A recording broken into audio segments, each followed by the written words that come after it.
This is a unique video that covers the entire island of Jamaica after Hurricane Beryl.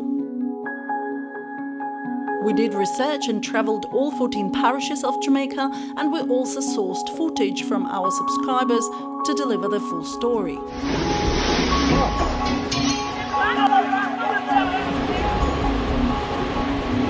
Hurricane Beryl wasn't easy. As we know, it was a Category 4. Well, a disaster because all the trees gone, the bamboo trees them. Nothing get damaged for me. I'm giving thanks.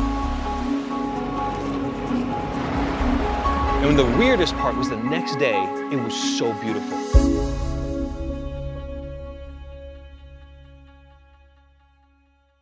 If you're new here, my name is Irina. I'm a journalist originally from Ukraine, but I've been a Jamaican resident for 10 years now, and my channel is dedicated to Jamaica. This video is conveniently divided into chapters, covering the parishes from east to west along the hurricane's path. So whether you are a visitor or a Jamaican resident interested in a particular parish or topic, please select the relevant chapter. Though I do suggest watching this entire video to get a full picture. And remember, this is not television. If the video is too long for you to watch in one sitting, you can always pause, come back and watch it later.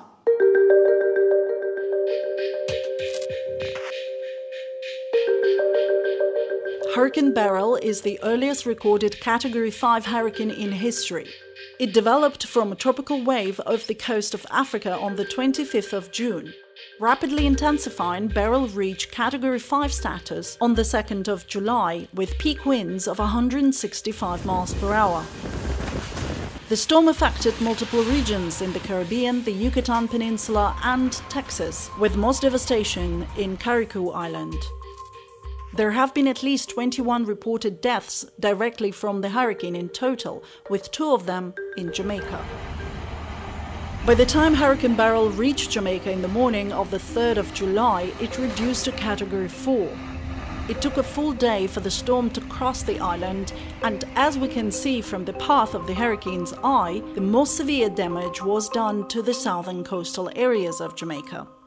However, having driven through 14 parishes, including both coastline and interior areas, it's actually not that simple. We have witnessed patches of damage all across the country, including the north coast, and they are mixed with areas that are completely unaffected. I mistakenly expected that if we went further from where the eye was, there would be no damage, but that's not the case, due to Jamaica's extremely complex terrain, which can create intense localized wind damage. The aftermath of this we witnessed in several places, like the hills at the border of St.Mary and St.Ann parishes, where one might not expect to see any damage or problems.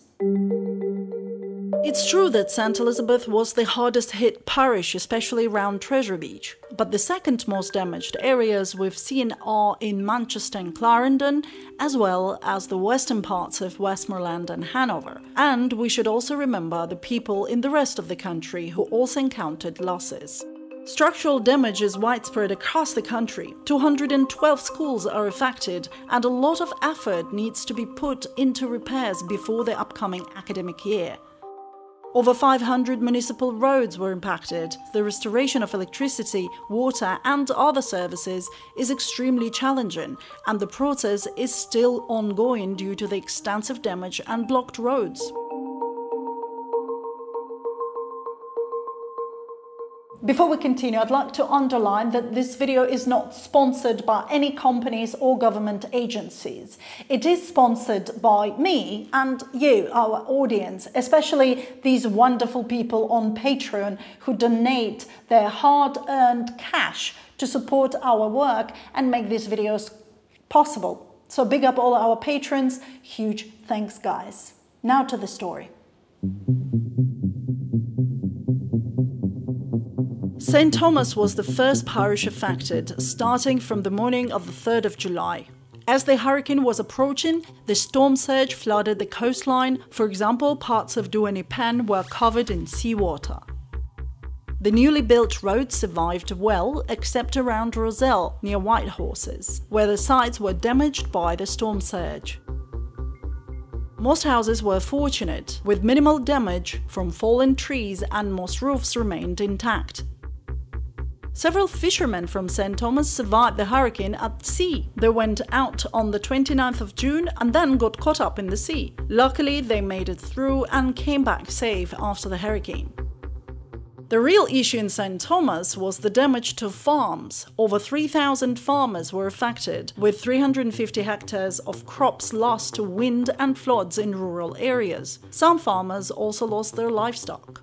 However, other St. Thomas communities did quite well, like parts of Spring Garden saw minimal damage, and Morant Bay, the capital of St. Thomas, was just fine, had its markets and shops operating the next morning. Usually St. Thomas is prone to landslides, but this time I haven't found any reports of new ones caused by this hurricane and haven't seen any in person, though JPS had areas in St. Thomas marked as inaccessible, so if you live in St. Thomas and you know of any landslides, the new ones, please let us know in the comments. Because the eye of Hurricane Beryl passed far south of St. Thomas, the parish didn't experience as much damage as others. So the main concerns were really storm surge flooding, road damage, and the effect on agriculture.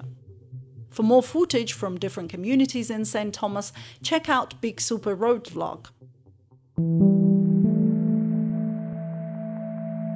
Portland is known for its beautiful beaches and scenery. Similar to St. Thomas, Portland did not face hurricane-force winds, but experienced tropical storm conditions starting around noon, but by 2:30 p.m. it was mostly heavy rain.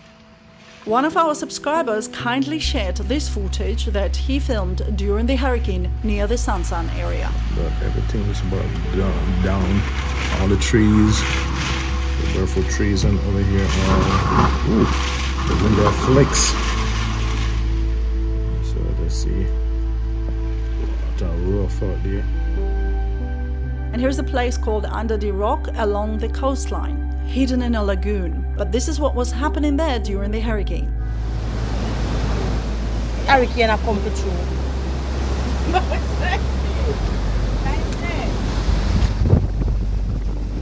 Woo!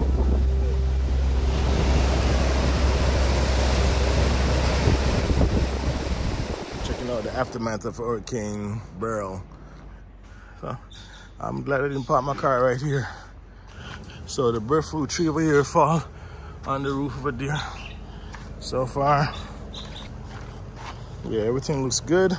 Thank you, Lord. And now look, you see, it's so close. Check this out. Right here before, we couldn't even see the seaside, the sea at all. Now we can see the sea. That's how much foliage is all knocked down. And even if I want to leave my yard, I can't even leave my yard. The road is impassable for right now.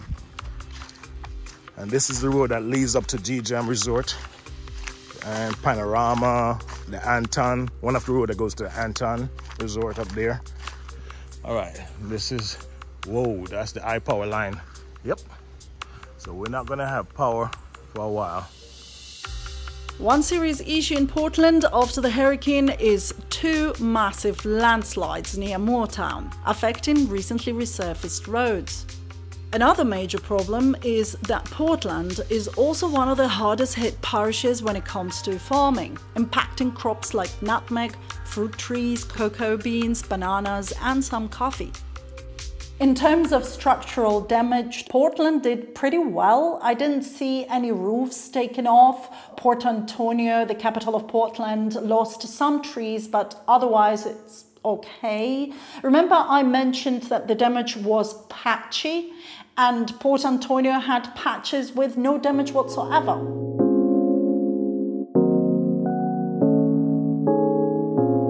Famous gorgeous beach in Portland, Frenchman's Cove, is already reopened to the public.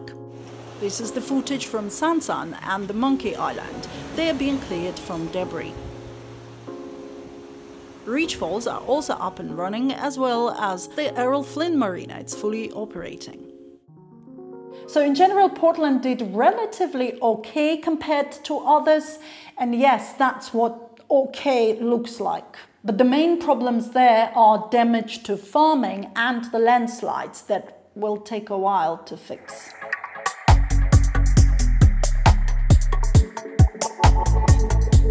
For people who live outside of Jamaica, here's something that can be really confusing. There is Kingston City, the capital of Jamaica, and there is also Kingston Parish, with the capital Kingston. It's this area right here. And this part of Kingston City is located in St.Andrew Parish, and the capital of St.Andrew is Halfway Tree. Yeah, there is a long story why this is the case, but since we're making this video by parish, this chapter is about Kingston Parish, which includes the downtown area, Port Royal and the Palisades. The wind started picking up in Kingston around 2 p.m. Before that, there was pretty much nothing, just a little rain. As expected, the coastline in Kingston Parish did encounter quite a bit of damage. This is Kingston Waterfront, and it's the place where the CNN journalist was putting on an exceptional drama show, standing in the rain, risking something could fly into his head, and shouting into the microphone. And also how the roof was blown off on top of that building right there. I don't understand why there is a need to dramatize the situation that's already dramatic instead of moving away from the wind and filming what's happening. There is actually footage of that place filmed at the same time but from a different angle where we can see that roof that he was referring to. Woo! Really just lose them roof. This property is the restaurant Ribis Ocean Lounge, and to make things worse for them, the storm seriously damaged the interior of the restaurant as well.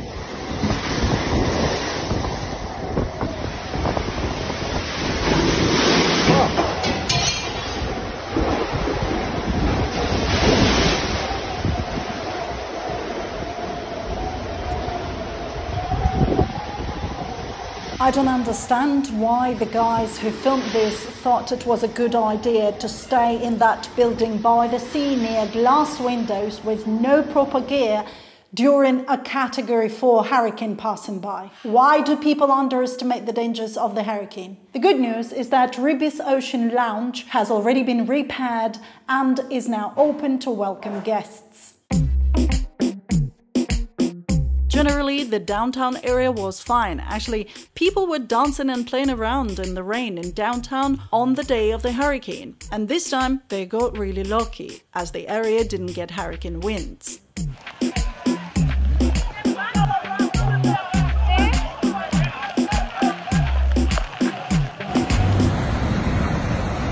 Although Port Royal didn't have much damage, Palisades were affected by the storm surge going all over it. And the Kingston Airport, Norman Manley International Airport, lost a small section of the roof of the passenger pier to which the boarding bridges are attached. This also resulted in major debris being scattered on the airport apron. However, it was addressed pretty quickly and the airport resumed operations on the 5th of July. Unfortunately, the hurricane also damaged this big boat. And this is not just a simple boat. It's a rare case of a locally built sloop. It's a yacht built in Kingston, Jamaica. As I understand, one of the lines ropes snapped and it was carried away across the harbour and crashed in Kingston. I really hope they can recover and rebuild it because it is a unique Jamaican boat. I personally was in St.Andrew Parish during the hurricane, around the Barbican area in Kingston, and we were extremely lucky there. Not only because this area is sort of shielded by the mountains, so we didn't get much strong wind, but we're also on an elevated area, so despite heavy rain, not much flooding. Honestly, this part of Kingston City got the least damage of the entire island. Here is footage from Beverly Hills during the hurricane giving a view of Kingston. And that's actually how it was. Mostly quiet, a few gusts of wind, but overall nothing major. Some parts lost electricity, but it was restored in less than 2 days. Some areas didn't lose it at all. Once the hurricane had passed, we just had a lot of strong rain throughout the night, like really heavy rain. Okay, so this looks like a horror movie, but the reality is there is some heavy rain outside, nothing more spectacular, just a thunderstorm and a heavy rain. The next morning, I woke up with the thought, that was the hurricane? A few broken and uprooted trees here and there? And that's because this part of Kingston was lucky not to have any hurricane. Of course, St.Andrew is not just Kingston, so we drove through a few roads and didn't see any significant structural damage there either. The Blue Mountains on the St.Andrew side also did relatively okay. Our coffee farmers, although had about 10% loss of berries, it's not as severe as the loss of crops in the eastern parishes. In general, looking at the satellite maps, there is no major damage observed anywhere in St.Andrew Parish. This is the port of Kingston, which is also fine. And since these are the most popular areas in Jamaica, this is precisely the reason why so many people got the impression that Jamaica dodged the hurricane again. However, this was in the least affected parish, St.Andrew, where one person lost his life. The man was playing football in Arnott Gardens during the hurricane and was washed away in a gully when he went there to retrieve the ball. I have a question. I've seen people in Jamaica who deliberately spend time outside during the hurricane. They're not ignorant, they understand the danger, yet they still do it. If you're watching this video and you know anything about it, could you please explain in the comments or send me an email about what's going on, or if there is a story behind this? Because it looks like it's some form of a statement or protest or tradition. Please let us know. There was also a video circulated on the internet with a group of dogs on a pile of debris going along the river. It was filmed around 5 PM during a live stream by this content creator. And it's not a river, it's the end of Sandy Gully, one of the main drainage systems located in St.Andrew. This particular part is near Seaview Gardens in Kingston. Fortunately, all the gullies in Kingston, including Sandy Gully, had been cleared in anticipation of the hurricane. As a result, Sandy Gully remained within its limits and didn't get blocked by debris being washed away during the hurricane from up the hills. The dogs that were seen drifting on the debris actually survived, at least 4 of them, and they were filmed the next day by the same content creator.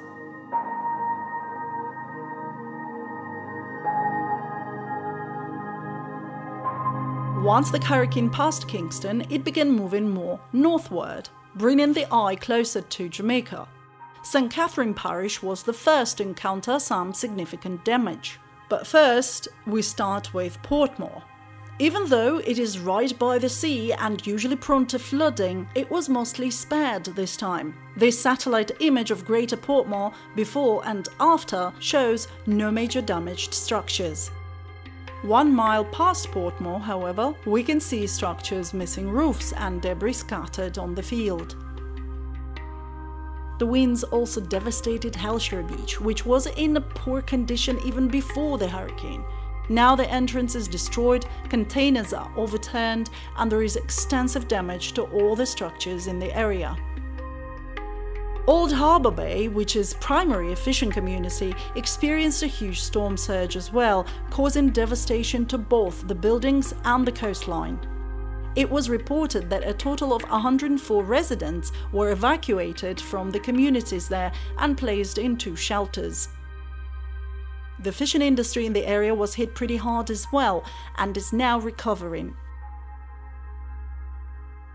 There's a content creator who has been documenting Old Harbour before and after the hurricane, so for people interested in details of this particular area, I recommend checking out his channel.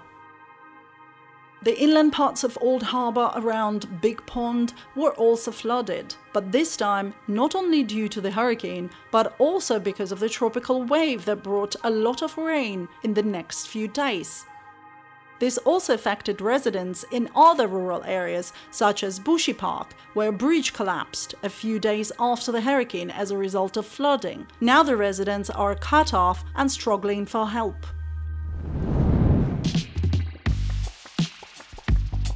However, it was the other bridge that kept being reported in the news during the hurricane. This is Rio Cobre and the famous flat bridge. During the hurricane, the international media kept showing this bridge and they were saying that this bridge was completely destroyed. As you can see now, the bridge is perfectly fine, but because this bridge is so low, each time there is a lot of rain, the water obviously rises and it gets overflown over the bridge.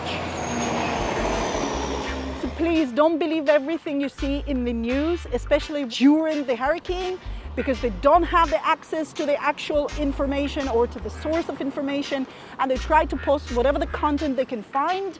What we did have, however, is that a lot of broken bamboo was brought to that bridge and it got stuck right here. I'm going to show you a video now, a few days after the hurricane, what it actually looked like before they cleaned it.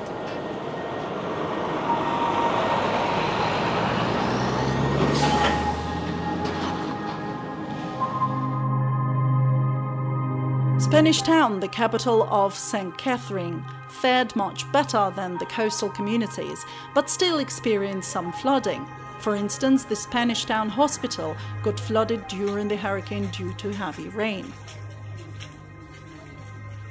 The T3 highway from Kingston to the north coast goes straight through St. Catherine Parish, and as we were driving, this was the first time we observed this strange, patchy damage pattern, with some areas unaffected, surrounded by areas of flattened trees and bent billboards and road signs. Overall, St. Catherine Parish was the first in Jamaica to experience powerful winds, but it was the rain and storm surge that caused most of the damage.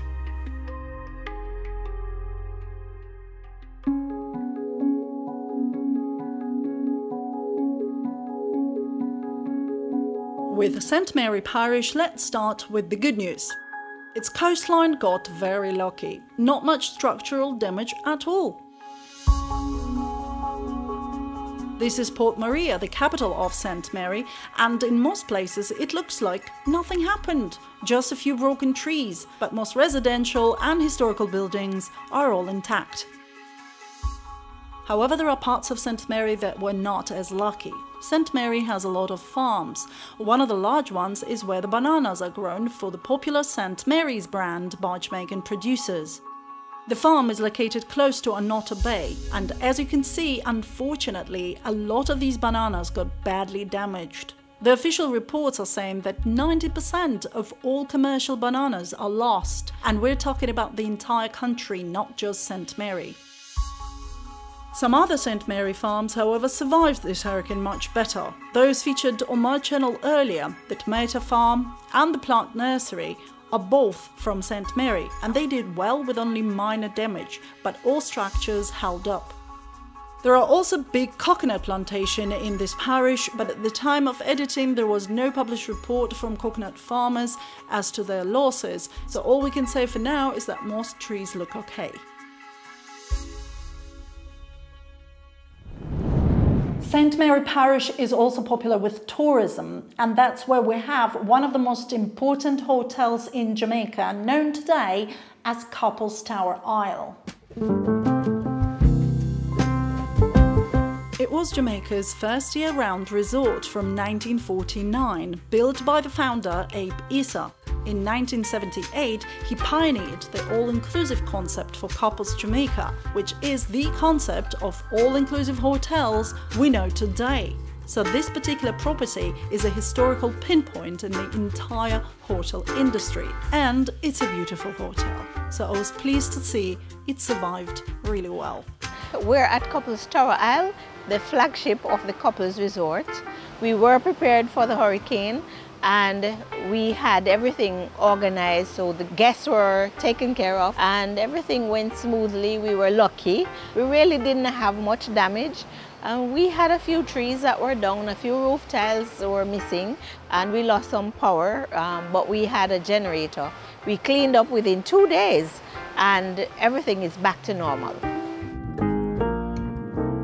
But of course, Couples have other hotels operating in different communities, including the ones in Negril, the town that suffered from the hurricane much more than the North Coast. To help their staff recover faster after Hurricane Beryl, Couples Resorts launched a campaign through their charity arm, Sandals Foundation, that usually focuses on pediatric healthcare and education. This time they raised over $70,000 with Couples Resorts matching donations, and now 100% of all this money goes to assist the employees and their families in affected communities. The reason I've brought this up is because while doing the research, I've discovered that large Jamaican companies, including those in the tourism industry, actually do a lot to support their team members and the local communities where they operate. But it's never been advertised or covered much by the local media. They're not helping for the sake of self-promotion like some bloggers do with 100 selfies. They're just helping. So I thought, yeah, I need to include this because Jamaicans need to know about this side of the local tourism industry. We also drove along Backwater River to see what the situation was like in the hills of St.Mary, and by this time the key road was all cleared and we only saw one landslide, but it didn't damage the road. Floor and JPS were in the process of restoring services, so hopefully the rural communities in the area will get back to normal soon. At the edge of St.Mary and St.Ann parishes there is White River. The top part of this river is precisely an example of an area that shouldn't have experienced much wind, but instead, all along White River the bamboo is torn and broken and twisted and a lot of debris. I have a video on my channel about Calby's place, which is one of my favorite places in Jamaica to relax and do camping. It's located in St.Mary. Well, a disaster because all the trees gone, the bamboo trees, all those things blow down everything. No building touched though, but all trees down, fruit trees and everything, coconut trees. We know it's strong. I never believe it. Till we hear it on the south coast, say it wasn't coming this side so much, you know. So we never scared, you know. It was like what me just say, coming like it's a strategy of wind coming from down that end, like a whirlwind like, and just rip the bamboo tree them around and take them down. Do you have someone to help you to clean up the place there? Start already. I spent over 300,000 already. Oh. I'm in a reach now. That tell really? You. Yeah, man.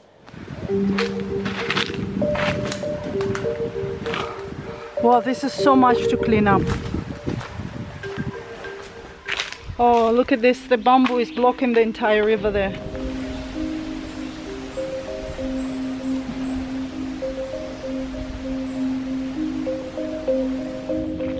It was really sad to see what happened there, but at least bigger trees survived. And by the time I have finished editing this video, they have already cleared up the place and it's absolutely gorgeous and can be visited again.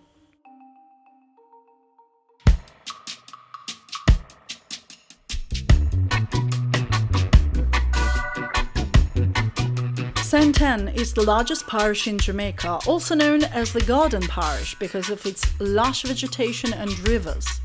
The first place we went to check is Blue Hole, which is a setting of 12 waterfalls stretched along the river.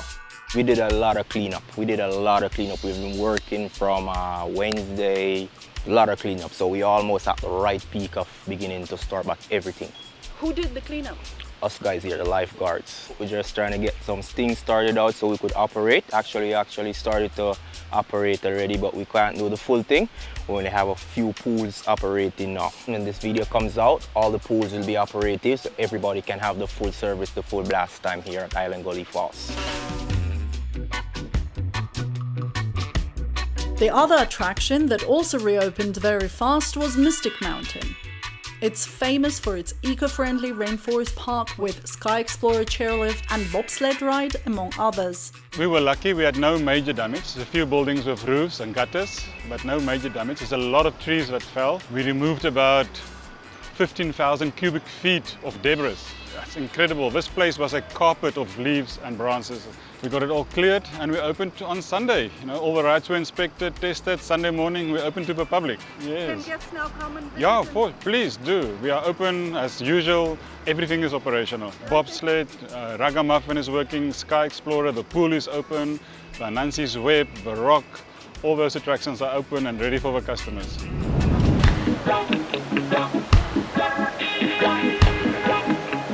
Hi guys, we're at the world famous Downs River Falls and we've come here just to check what it's like after the hurricane, if everything is still in place, if all is working fine. And it is! The park is still here, the waterfalls are still here, so please make sure when you're in Jamaica, you must come and visit. Of course, Hurricane Beryl would have passed recently, and so we were, like other organizations and attractions, were impacted, but we were able to carry out the necessary repair works to have the facility reopened to the public. This summer, we have our promotion going on. It includes climbing the world-famous waterfalls, doing our Take a Hike tour, and doing the zip line. So it's a good time to be at Dunsborough Fulton Park. Come with your family. We're waiting to have you.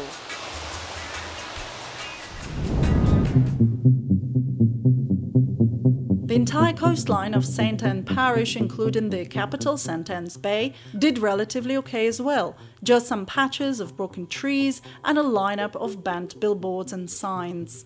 In the hills of St. Ann, however, the impact of Hurricane Beryl could be seen in rural communities. For instance, this is Cave Valley, near the border of Clarendon. Even though they didn't have as much rain, but the water kept coming from the hills of neighboring parishes, which in turn caused severe flooding. Ocho Rios, one of the key tourism centers in Jamaica, survived this hurricane really well. In fact, there is barely any damage there at all. The island village looks quite good. Margaritaville in Ocho Rios is reopened to the public, and even the Ocho Rios craft market is fully intact and already up and running. So this is the Ocho Rios craft market, the original craft market in Ocho Rios. So once you come, you can find everything here, from t-shirts, purses, bags, everything is in the market. And it's open for business 7 days per week. So tell me, how was the hurricane? Did anything get damaged or are you good? Well, nothing get damaged for me, so I can say that was good. I'm giving thanks. Everything is okay otherwise. All we need now is some business. There is, however, one really sad story that comes from Ocho Rios, and it's the story of Poco Loco. It was a floating bar built for $1 million. Its grand opening was on the 15th of June, but just 2 weeks later it got completely destroyed by the hurricane. It was parked in a seemingly safe area, but it looks like the connections snapped, and if it had been pushed into the open sea, we would have never seen it again. Instead, it was carried along the coastline and crashed by Little Duns River Falls. It was reported that over $500,000 worth of merchandise was lost. Locals said that a lot of it was spread along the coastline and then looted the next day, along with parts of the bar itself. When we got there a week later, all we found was just a plastic base. The owner said they are rebuilding Poco Loco and looking to reopen at the end of 2024.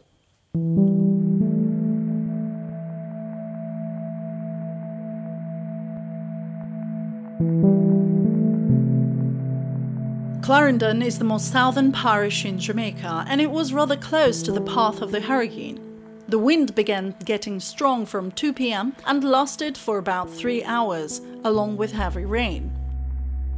As a result, many communities, especially at the coastline, had a lot of damage. Places like Portland Cottage, Rocky Point and Mitchelltown, which all got hit by very powerful winds.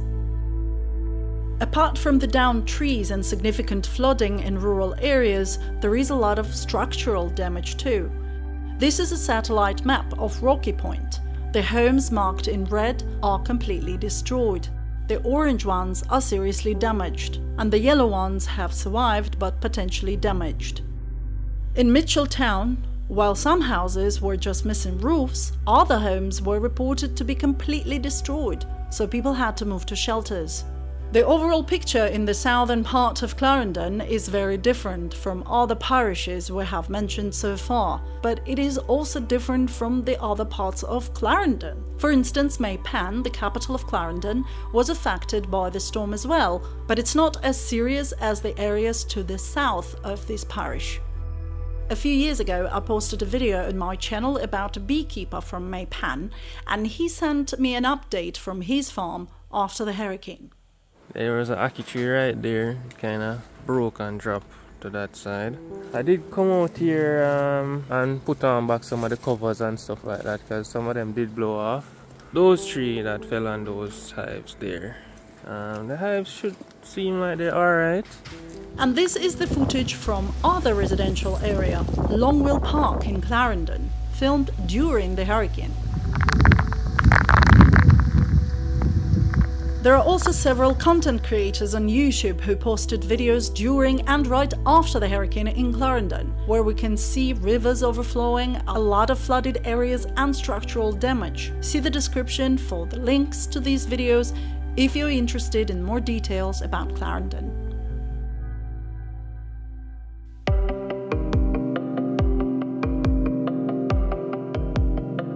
As the hurricane was approaching Manchester, it shifted even more north, coming closer to Jamaica. As a result, Manchester got hit even harder than Clarendon. Mandeville, the capital of Manchester, was in the news a lot, with videos showing a building near the town centre that got extensively damaged. However, there are many other structures all across Manchester that had broken windows, no roofs, and some were completely destroyed, while all the zinc was thrown into gardens and fields. And these are photographs from Green Street, shared by our subscribers. Manchester is also home to Wigton Energy, located around Rosehill. It is one of the largest wind energy facilities in the English-speaking Caribbean. Their wind turbines and warehouses sustained some damage as a result of the hurricane. However, they've been working around the clock to return to full operations, while also contributing to the community with special care packages and other forms of support. However, the most affected area in Manchester is around Alligator Pond, especially the coastline, places like Little Orchie and the nearby communities. The farms in Manchester got flooded, people lost a lot of crops, fruit trees, but also livestock, so people lost their homes and jobs.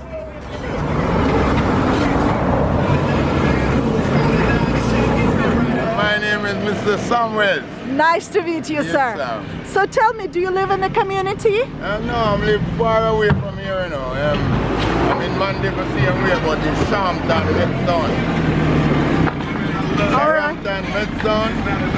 So we come from here, here. So, did you come here to do this work? Yes.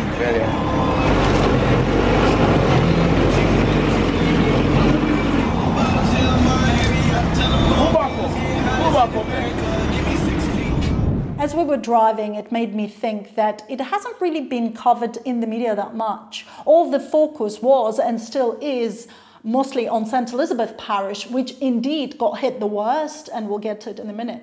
But people in other parts of Jamaica need help as well, like people in rural communities of St.Ann and St.Mary, St.Thomas in Portland. But of all the parishes we travelled, I think it is people in Manchester, in Clarendon, who are actually in the worst possible position. This is because, unlike other parishes, they got hit bad and they don't have any tourism infrastructure. Sure, there are also large companies in Manchester and Clarendon trying to help, but they don't have such wide international outreach like tourism entities often do, with all the amazing guests helping to raise funds, for people in their beloved places in Jamaica. However, I do hope that different foundations that I've been listing at the end of this video will have a closer look at these two parishes specifically, and we can all come together and help them recover faster. And yes, the government is doing their own thing. They're actually doing a lot, so I would rather cover them in a separate video later when they have already finished what they're doing. With this video, I just want to focus on the things that we can do as a society, like Jamaicans and people who love Jamaica.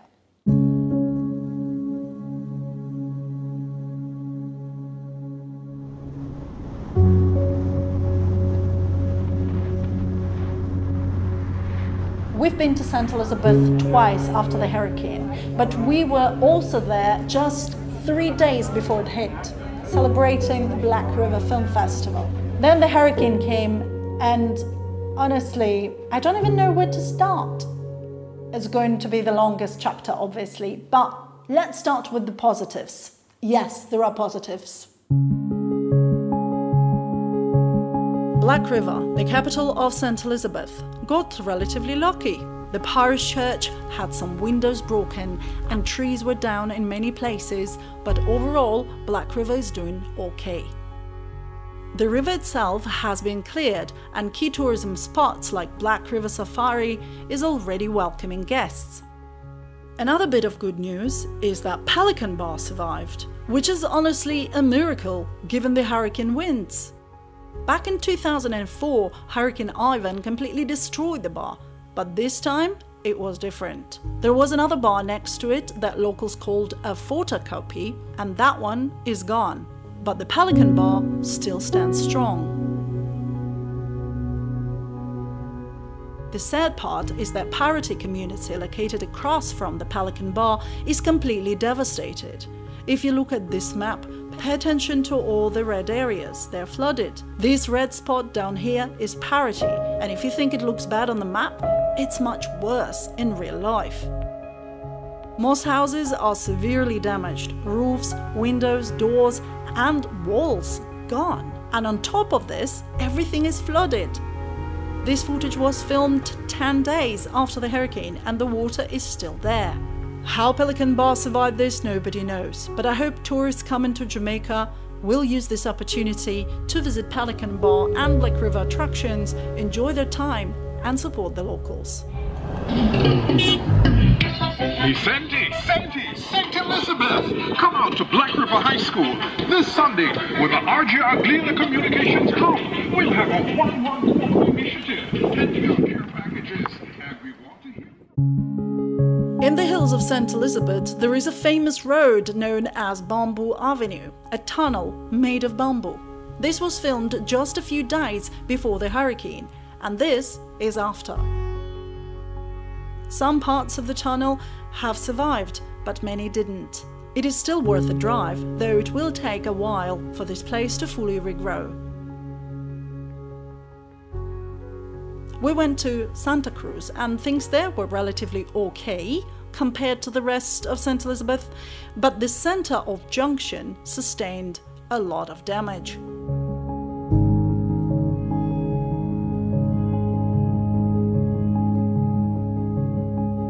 The closer we get to Treasure Beach, the worse the situation becomes. And this is because it's the only place where the eye wall of the hurricane brushed along the coastline of Jamaica. It's specifically the eye wall that has these sustained hurricane winds, hence the extensive damage. Because there is a lot to tell about Greater Treasure Beach area and its recovery process, I've put it into a separate video that has already been published. It covers many communities and famous places like Lover's Leap and Jake's, and also includes a few interviews with the locals. So if you'd like to know more about Treasure Beach specifically, please check out this video.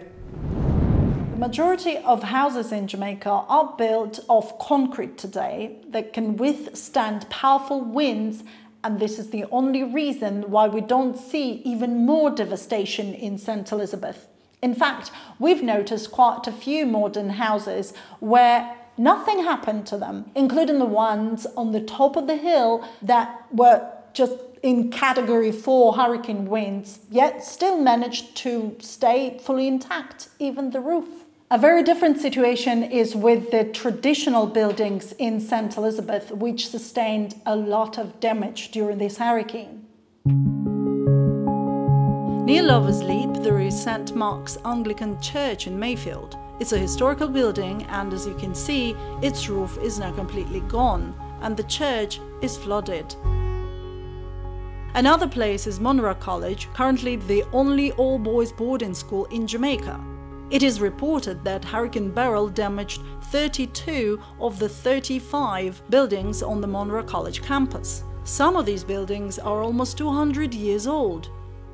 A similar situation is with the Hampton School, the all-girls school built around the same time. It also has structural damage.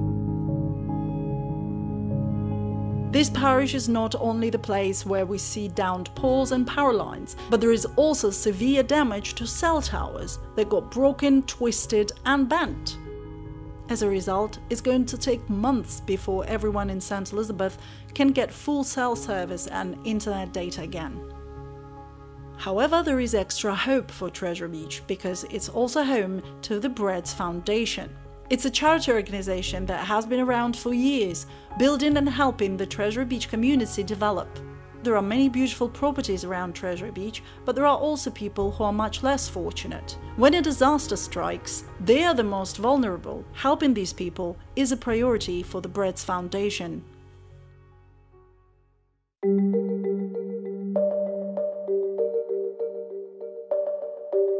Falmouth, the town where every street has a story to tell. It's probably the place with the most number of historical buildings per square mile, and all of them should be protected as heritage sites. It is also a place often prone to flooding due to storm surge and the many swamps in the area. However, Falmouth was spared this time, and I was pleased to see it had only very little damage. To get an update, I spoke to the chairman of Built Heritage Jamaica Trelawny chapter. We have issues with electricity. The outlying areas, the rural areas, still don't have electricity. Because we were so far away from the eye, the maximum winds were between 80 and 85 miles an hour. And we had very little damage, so to speak, mainly trees coming down. I don't think anybody lost their roofs, or much of it, if any. And there was very little flooding. The first day there was flooding across Market Street. I don't know about the Foreshore Road, but there was a bit of flooding across Market Street, but that seems to have dissipated. What about the historical buildings? Because Falmouth is known for its historic buildings. From what I can tell, there's been very little damage, which is a good thing. As we were driving, there was only one part of the road that was slightly flooded, but overall Trelawny's coastline did relatively well, including the famous tourist attraction Luminous Lagoon, which was already up and running a few days after the storm. However, some inland parts of Trelawny were not as lucky. This parish is big on growing yam for both the domestic market and exports, and many of these farms were hit really hard. Some are completely devastated and lost all their crops.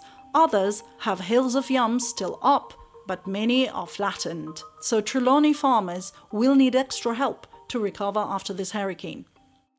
Having said that, not all vegetation suffered in Trelawny. A significant part of this parish is also known as Cockpit Country, Jamaica's largest remaining contiguous rainforest. I was pleased to know that the environment survived the hurricane really well. There is an organization that runs eco-friendly tours in Cockpit Country, so if you've been looking for an interesting hike in Jamaica, this is the one to consider. However, some places along the Martha Brae River got badly damaged, including the Martha Brae River rafting site, which lost a lot of rafts. The site was closed to the public when we arrived a few days after the hurricane, but their team was working on clearing and restoring everything. Well, I mean, as you can see, a lot of down trees, a lot of debris in the river. So basically we had two rivers. If you look right here, the river actually came over this road where you're standing. Ooh. Yeah, if you look at it. So wow, we had some damage. So high. Very high, very high. It was probably about at least another 5-6 feet higher than where we are now. We had some damage to our pier, which we're going to start building up. We also have a lot of the rafts that washed away. Luckily we had these big trees, bamboo trees at the bottom, beside the pier, at the bridge that are blocking the bridge. A lot of the debris and the rafts are there. So we are about starting a process to get the rafts out of the water, to carry them back up to have everybody start. Yeah. It's going to cost a fortune to get everything yeah, back it's probably going to cost a pretty penny, but you know, business has to go on, so we just have to look at it and doing it the best way we can possibly do it. Despite all the damage, they have now rebuilt everything, got brand new rafts on the river, and reopened on the 24th of July. We know how guests absolutely love Jamaica's authentic river rafting experience, and the Martha Brae with its rainforest is one of the best places for it. Especially now, with its brand new fleet of rafts, it's going to be even more amazing. Even though Trelawny was relatively far from the eye of the hurricane and the coastline was not much affected, nor the Cockpit Country, some inland parts of the parish, especially the agriculture sector, will need many months and funds to get back to normal.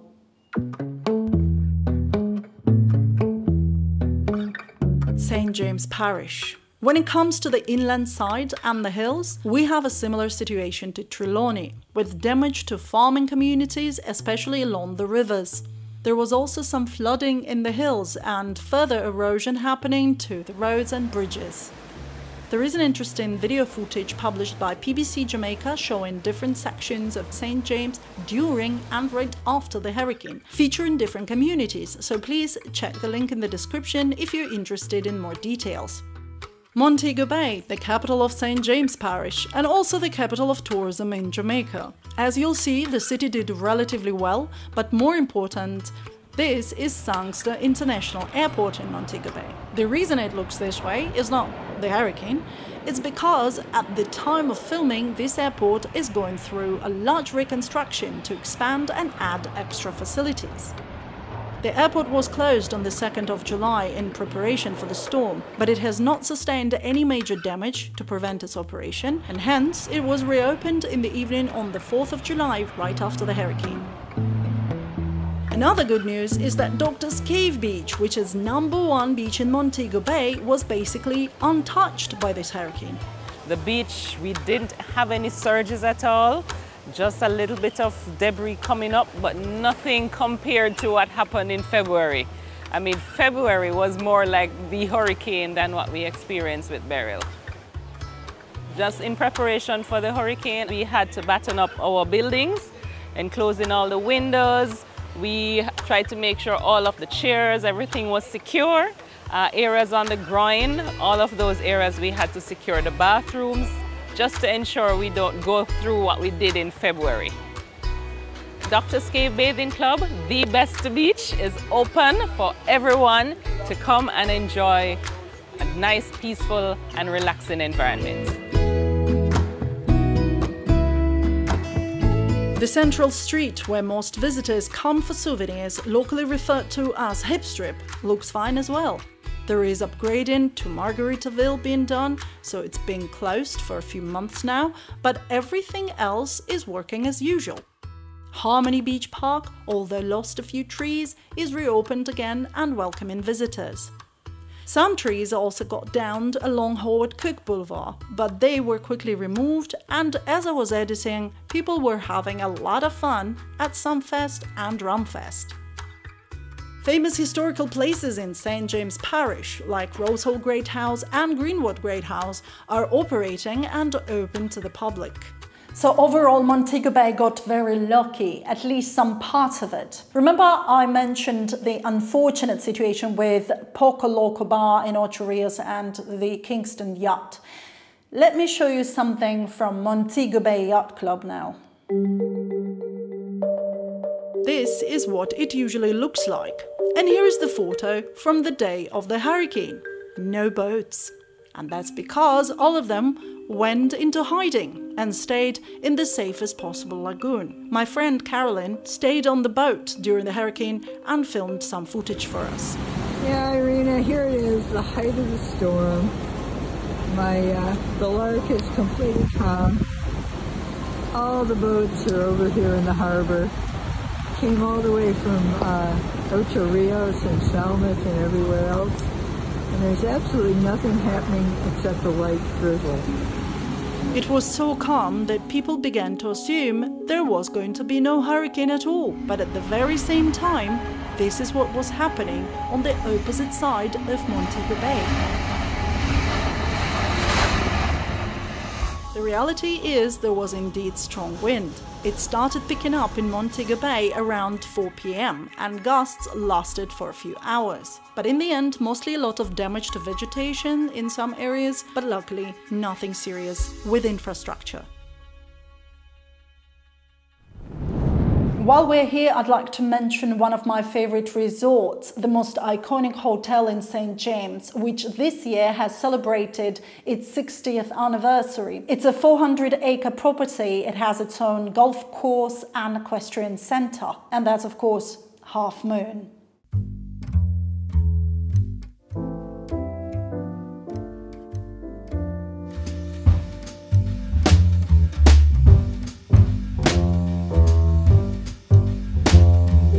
When I contacted them, they confirmed that the resort was open to welcome guests. They were well prepared with their emergency management procedures and were in full gear to secure both lives and property, and they remained fully operational. Right after Hurricane Beryl, Half Moon started a campaign called the Guest Dollar Donation Program, where guests have been helping Half Moon on their mission to offer relief to families in need. This is just to point out that if you're traveling to Jamaica as a tourist and choose to stay at a luxurious resort and you're not going anywhere, you're just staying on the property, even then your stay is contributing not only to the people who work at this resort, but it also helps those affected by the hurricane to recover faster. Now, of course, Montego Bay is also the birthplace of one of the largest and top quality Jamaican hotel brands, Sandals. The very first Sandals hotel opened here in Montego Bay in 1981 and has since grown all across the Caribbean.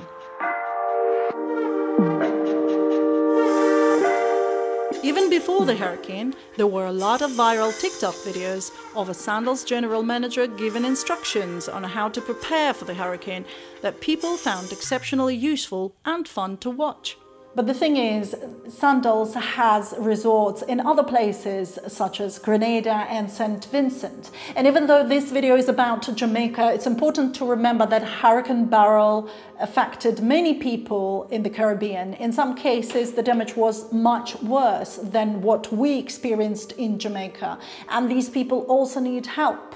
This is the statement from Sandals, saying that their resorts in the storm's path remained opened. They also thank their guests and team members for all the contributions. There is, of course, the Sandals Foundation, where they have set up a disaster relief initiative with 100% of every dollar going directly to the organization's Caribbean emergency response efforts. So in this case, your donations can be used to support not just Jamaica, but other people in the Caribbean.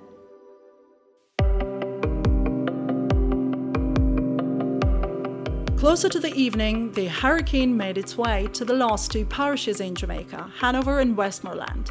Because the hurricane kept shifting north, it really hit the western coast of Jamaica pretty hard. Some parts are just as damaged as the places we saw in Treasure Beach.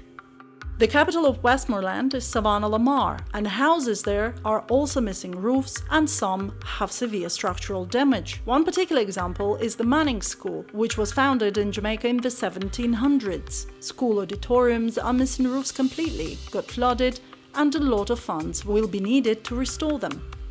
There are also houses to the north of Savannah La Mar on the way to Grunge Hill that are fully destroyed, and we can see the construction sites that are flooded. So this side of Westmoreland was quite affected, but it's interesting that the eastern parts of Westmoreland, for instance the area around Seaford Town, didn't get damaged as much. They also have some lost crops, but many are still standing fine.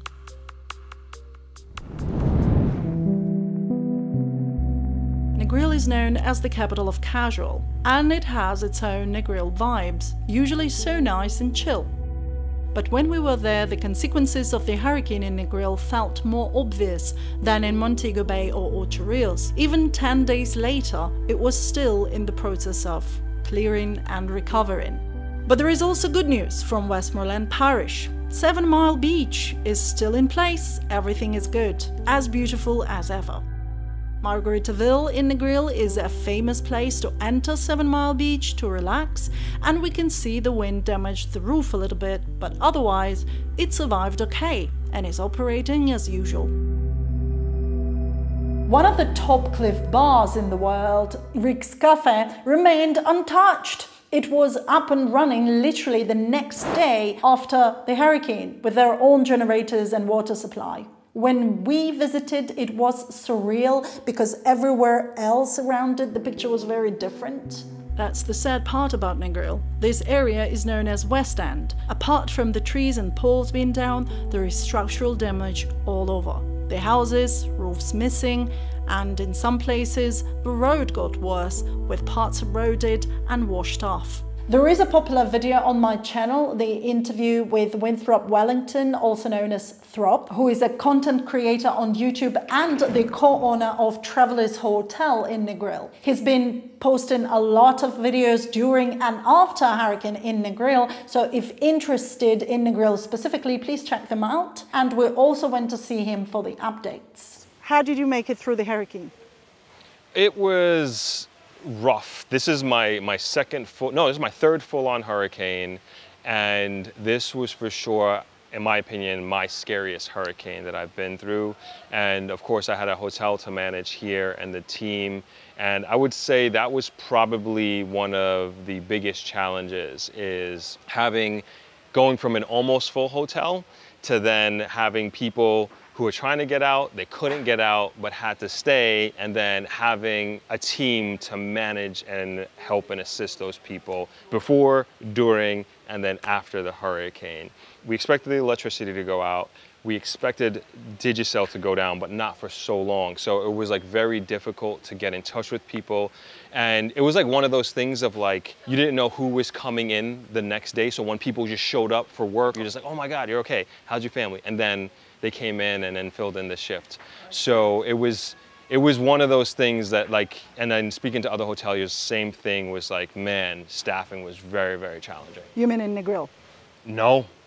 Even speaking with other hoteliers around the islands, and it doesn't matter. This affected whether you're a small hotel all the way up to large all-inclusives. We all had the same challenges going through this entire thing, and we're still not out of it, like no question, still not out of it. How long do you think it will be before everything is restored for Negril? The experience of this hurricane during and after is very different, literally almost from hotel to hotel, definitely from Beach Road to West End, the cliffs.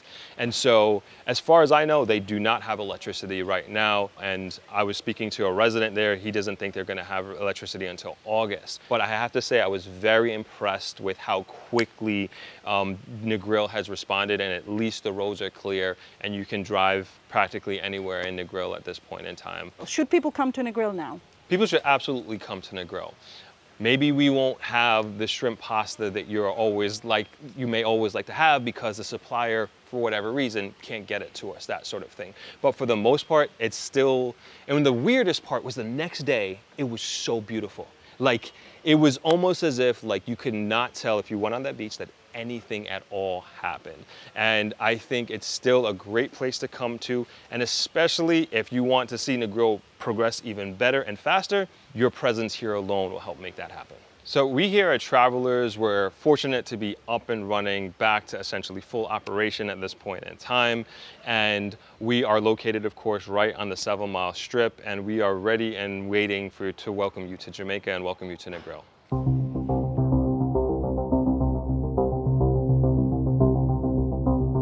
The western part of Hanover Parish was also hit hard. Everywhere in Jamaica we've seen trees broken here and there, but in western Hanover, huge areas of trees were just flattened. We also saw patches of severe damage all over Hanover. For instance, there was a house in Sandy Bay on concrete columns, which was pulled downhill during the hurricane, slid down and crashed into a tree, and now the family is homeless. Hanover has a large gated community known as Ocean Point. Drone footage shows quite a lot of damage to the fences and other structures, but not much to the houses themselves. We went to see Half Moon Beach near Green Island, and when we arrived, the beach was already cleared, but the entire forest of trees was gone. Now you can even see the beach from the highway, which was never the case before. And look at this structure that just flipped over. The good news is they are restoring the place, and the restaurant at Private Lagoon Beach are already open.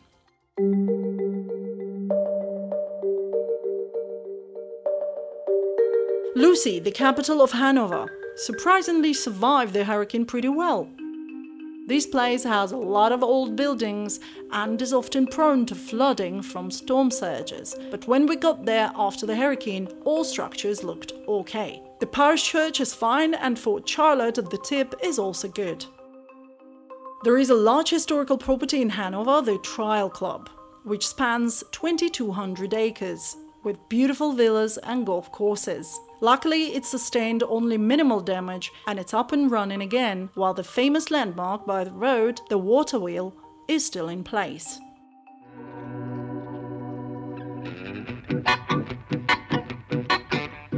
In terms of tourism, I also want to mention one of the largest tour companies, CHUKKA. They operate different attractions and run tours across many locations in Jamaica and the Caribbean. One of their key outposts is in Sandy Bay, Hanover Parish. Hurricane Beryl wasn't easy. As we know, it was a Category 4. We were expecting that it would have brought a lot of rain, a lot more stronger winds, and because we're so close by to the sea, and most of our locations are either nature adventure, either in the jungles or by the sea, we were anticipating a lot more disaster. So what we did get was a lot of fallen trees, a lot of debris, a lot of roadways blocked, but infrastructure-wise, we did not get much damages. In Jamaica, we have 4 different outposts. Currently, where we're situated, this is called the Sandy Bay Ocean Outpost, where we're back fully operational with all tours running. We would like to invite everybody to come over to Jamaica and book with us, CHUKKA, and have a great time with us. If you're coming to Jamaica and wondering if any tours are even open after the hurricane, the answer is yes, and that's why I've been showcasing different tourist attractions in this video. I'm leaving the link to book with CHUKKA, but there are many smaller companies and private drivers you can use to get to places. I've created a page for visitors on my website where you can fill out a form to contact me if you wish for itinerary assistance. This service is free, so help yourself. Note though, this form is only for tours and excursions. If you wish to contact me personally about anything else, please use my email. I'd like to finish the story of this parish by visiting my favorite hotel in Hanover, Round Hill Hotel and Villas.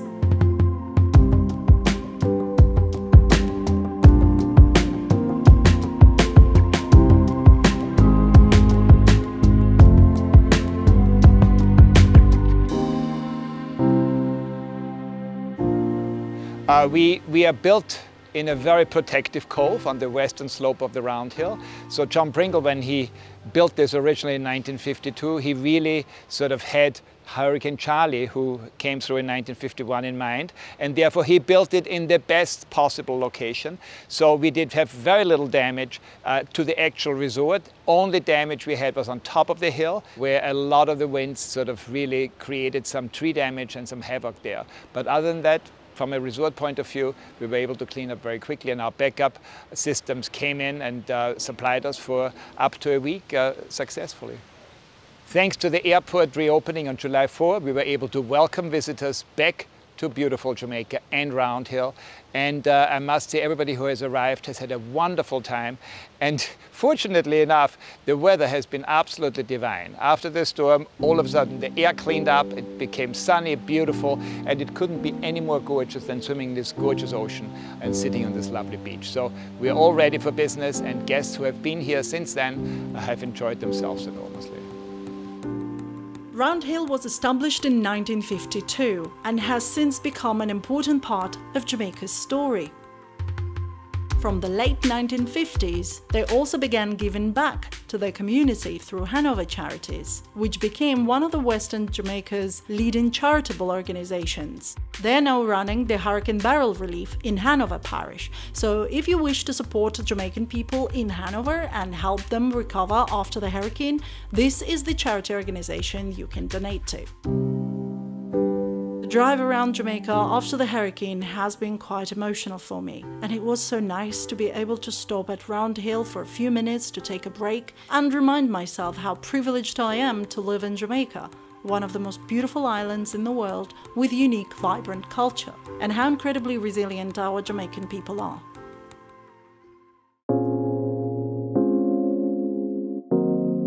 If you wish to support Jamaica and help our country recover faster, there are many things you can do. I'm going to leave the links in the description and the pinned comment for the relevant websites. But here's the summary.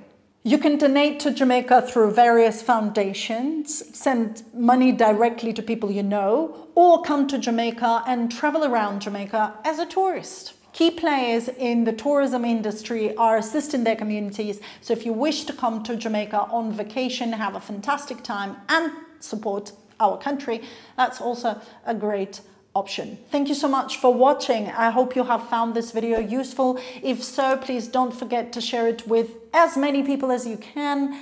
Once again, huge thanks to our patrons. They're the reason I was able to make this video in the end. After donating to all the official fundraisers to support Jamaica, if you still have funds and you'd like to use them to support our channel on Patreon, you can do so by following this link. This time also special thanks to David1 for dedicating his entire day to drive us to the south coast of Jamaica right after the hurricane, and massive thanks to all our subscribers who sent their videos and photographs, and to all the companies and organizations who shared their stories with us. Thank you, and I'll see you in the next one. Bye for now.